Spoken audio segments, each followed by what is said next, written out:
তো আজ বানাবো একটা করলার রেসিপি।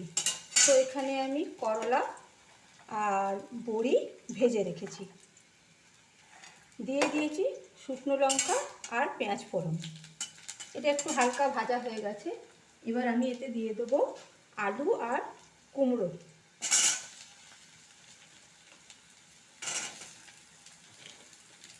দিয়ে এটাকেও আমি একটু ভেজে নেব পেঁয়াজের সাথে। তো এখানে আমার আলু, পেঁয়াজ, শুকনো লঙ্কা দিয়ে কুমড়ো আমার এটা হালকা করে ভাজা হয়ে গেছে। এবার আমি এতে দিয়ে দেবো ডাঁটাটা দিয়ে আবার আমি 3-4 মিনিট একটু ভেজে নেব।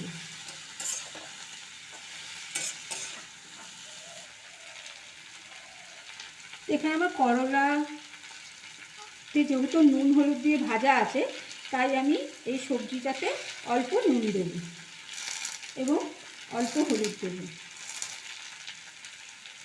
দিয়ে আমি এটাকে কষে নেব।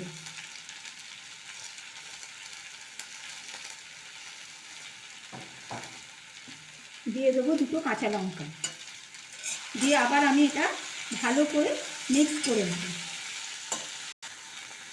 এবার আমি এতে দিয়ে দেবো অল্প একটু ধনে গুঁড়ো আর একটু চাট মশলা।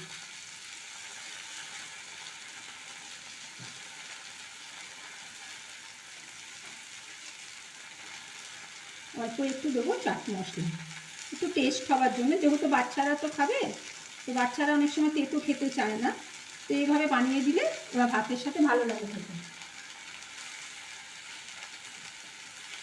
দিয়ে এবার এটাকে আমি ভালো করে মিক্স করে নেব। তো এখানে আমার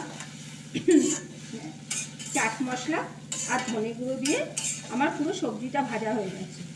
আগেই বলি আলু আর কুমড়োটা একদম পাতলা পাতলা করে কাটতে হবে, হ্যাঁ, যাতে একদম ভাজার মতো, যেমন আমরা আলু কুমড়ো ভাজা খাই ওই রকম। এবার আমি এতে দিয়ে দেবো করলা ভাজা আর বড়িটা, দিয়ে আমি এটাকে ভালো করে মিশিয়ে নেব।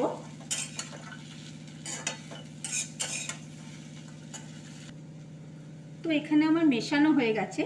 এবার আমি একদম হালকা করে অল্প একটু জল দিয়ে দেবো, যাতে সিদ্ধ হয়, একদম অল্প। এটা কিন্তু একদম শুকনো শুকনো হবে, শুধু ডাঁটা আর এই আলু কুমড়োটা যাতে একটুখানি সিদ্ধ হয়ে যায় সেই রকম জল দিতে হবে, এবং একদম শুকনো শুকনো করে নাবাতে হবে। এটার মধ্যে কিন্তু একটু জল থাকবে না, একদম শুকনো শুকনো, তবেই কিন্তু এটা ভাতের সাথে খেতে খুব টেস্ট হবে। এতে যদি জল জল থেকে যায় তাহলে কিন্তু ভাতের সাথে খেতে ভালো লাগবে না। এবার এটাকে আমি একদম শুকনো শুকনো করে নামিয়ে নেব। তো এটা আমার একদম সিদ্ধ হয়ে গেছে এবং একদম শুকনো শুকনো করে ভাজা হয়ে গেছে। এই দেখুন, একদম শুকনো শুকনো ভাজা। এটার সাথে ভাত খেতে এত ভালো লাগে, অথচ বড়িও ভাঙিনি, কিছুই হয়নি। এই দেখুন, বড়ি সব গোটা গোটা রয়েছে। খালি আলু আর কুমড়োটা একটু পাতলা করে কাটতে হবে, যাতে এতে জল কম লাগে এবং সিদ্ধটা ভালো হয়। তো এই রেসিপিটা একবার বাড়িতে অবশ্যই ট্রাই করুন, দেখুন খেয়ে খুব সুন্দর।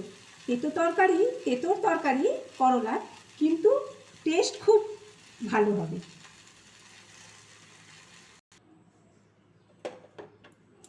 দেখুন কি সুন্দর হয়েছে, একদম মনে হচ্ছে এটা তেঁতো তরকারি, দেখলেই কিন্তু মুখে জল এসে যাবে। তো খেতে তো ভালো হবেই নিশ্চয়ই।